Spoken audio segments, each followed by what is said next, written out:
Père Michel, la communauté orthodoxe est implantée dans notre région Côte d'Azur depuis un certain temps déjà. Est-ce que vous pouvez nous dire depuis quand sont arrivés les premiers orthodoxes dans notre région? Alors, selon ce que j'ai lu, ce que je connais de manière historique, il y en a beaucoup de fidèles orthodoxes qui se sont déplacés en masse après la Deuxième Guerre mondiale. Ce qui signifiait que beaucoup de Russes, beaucoup d'autres peuples orthodoxes, pour des raisons de la guerre, se sont déplacés vers la France, qui était un pays qui protégeait quelque part à cette époque le peuple en paix.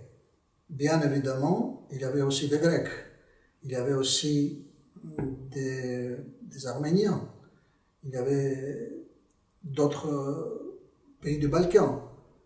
Mais nous, les Grecs, par exemple, c'est la grande masse qui s'est déplacée, c'est autour de 1919-1922, où c'est le génocide de l'Asie mineure qui a poussé une grande population, presque 1 million de Grecs, de quitter la Turquie.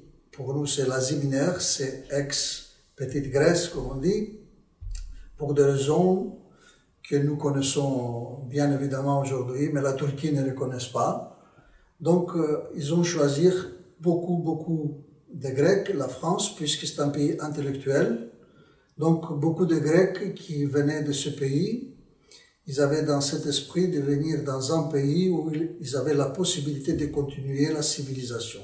Donc, la plus proche, après la Grèce, c'était la France. Donc, ils se sont installés au sud de la France et aussi à d'autres endroits. À Marseille, la plus grande et plus ancienne communauté chrétienne en Europe, c'était à Marseille.